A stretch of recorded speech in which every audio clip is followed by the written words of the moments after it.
CM cup badminton trophy ಗೆದ್ದ ATS attackers.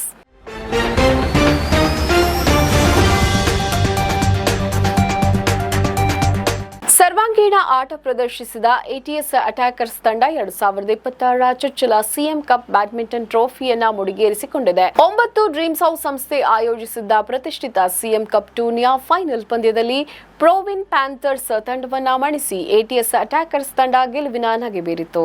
Bengaluru police commissioner Seemant Kumar Singh ಹಾಗೂ ಮುಖ್ಯಮಂತ್ರಿಯವರ ಮಾಧ್ಯಮ ಸಲಹೆಗಾರ ಕೆವಿ ಪ್ರಭಾಕರ್ ಅವರು ಚಾಂಪಿಯನ್ ಹಾಗೂ ರನ್ನರ್ ಅಪ್ ತಂಡಗಳಿಗೆ ಪ್ರಶಸ್ತಿಯನ್ನ ವಿತರಿಸಿದರು. ಸಮಾರೋಪ ಸಮಾರಂಭದಲ್ಲಿ ಬೆಂಗಳೂರು ಪ್ರೆಸ್ ಕ್ಲಬ್ನ ಪ್ರಧಾನ ಕಾರ್ಯದರ್ಶಿ ಶಿವಕುಮಾರ್ ಬೆಳ್ಳಿತಟ್ಟೆ, ಕವಳ ಚಿತ್ರದ ನಿರ್ಮಾಪಕ ಬಿ ಲೋಕೇಶ್ ಉಪಸ್ಥಿತರಿದ್ದರು. ಶನಿವಾರ ಮತ್ತು ಭಾನುವಾರ ಕರ್ನಾಟಕ ಬ್ಯಾಡ್ಮಿಂಟನ್ ಅಸೋಸಿಯೇಷನ್ ಅಂಗಣದಲ್ಲಿ ನಡೆದ ಬ್ಯಾಡ್ಮಿಂಟನ್ ಟೂರ್ನಿ ಅದ್ದೂರಿಯಾಗಿ ನಡೆಯಿತು. ಟ್ರೋಫಿಗಾಗಿ ಕಣಕ್ಕಿಳಿದ 8 ತಂಡಗಳು 2 ದಿನವೂ ರೋಚಕವಾದ ಪಂದ್ಯಗಳಿಗೆ ಸಾಕ್ಷಿಯಾದವು. ಲೀಗ್ ಹಂತದಲ್ಲಿ 2 ತಂಡಗಳ ಪೈಕಿ ಎ ಬಣದಲ್ಲಿ Inspire Challengers, Elite Badminton Club, Aesthetic Attackers, Cafe Divyam ತಂಡಗಳು ಹಾಗೂ ಬಿ ಬಣದಲ್ಲಿ ATS Attackers, Proven Panthers, Telecom Sky Strikers, KGF Smashers ತಂಡಗಳು ಕಣಕ್ಕಿಳಿದಿದ್ದವು.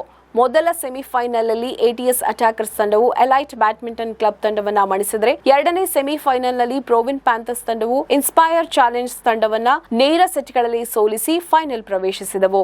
ಸಮಬಲದ ಹೋರಾಟದಲ್ಲಿ ಅಂತಿಮವಾಗಿ ಆಕ್ರಮಣಕಾರಿ ಆಟ ಪ್ರದರ್ಶಿಸಿದ ಎಟಿಎಸ್ ಅಟ್ಯಾಕರ್ಸ್ ತಂಡ ಮೊದಲ ಆವೃತ್ತಿಯ ಸಿಎಂ ಕಪ್ ಅನ್ನ ಕೈವಶ ಮಾಡಿಕೊಂಡಿತು. ವಿನೂತನ ಮಾದರಿಯ ಪಂದ್ಯಾವಳಿ 9 ಡ್ರೀಮ್ ಹೌಸ್ ಸಂಸ್ಥೆ ಆಯೋಜಿಸಿದ್ದ ಸಿಎಂ ಕಪ್ 2026 ಟೂರ್ನಿ ರಾಜ್ಯದ ಕ್ರೀಡಾ ಕ್ಷೇತ್ರದಲ್ಲಿ ವಿಭಿನ್ನ ಮಾದರಿಯದಾಗಿತ್ತು. ಜನಪ್ರತಿನಿಧಿಗಳು, ಐಎಎಸ್ ಮತ್ತು ಐಪಿಎಸ್ ಪೊಲೀಸ್ ಅಧಿಕಾರಿಗಳು, ಸರ್ಕಾರಿ ಅಧಿಕಾರಿಗಳು, ವೈದ್ಯರು, ಚಲನಚಿತ್ರ ರಂಗ ಹಾಗೂ ಮಾಧ್ಯಮ ಕ್ಷೇತ್ರದವರು ಸ್ಪರ್ಧಿಗಳಾಗಿ ಭಾಗವಹಿಸಿದ್ರು. ನಮ್ಮ ಈ ವಿಡಿಯೋ ನಿಮಗೆ ಇಷ್ಟ ಆದಲ್ಲಿ ಲೈಕ್ ಮಾಡಿ, ಶೇರ್ ಮಾಡಿ, ಕಮೆಂಟ್ ಮಾಡಿ ಮತ್ತೆ ಸಬ್ಸ್ಕ್ರೈಬ್ ಮಾಡಿ.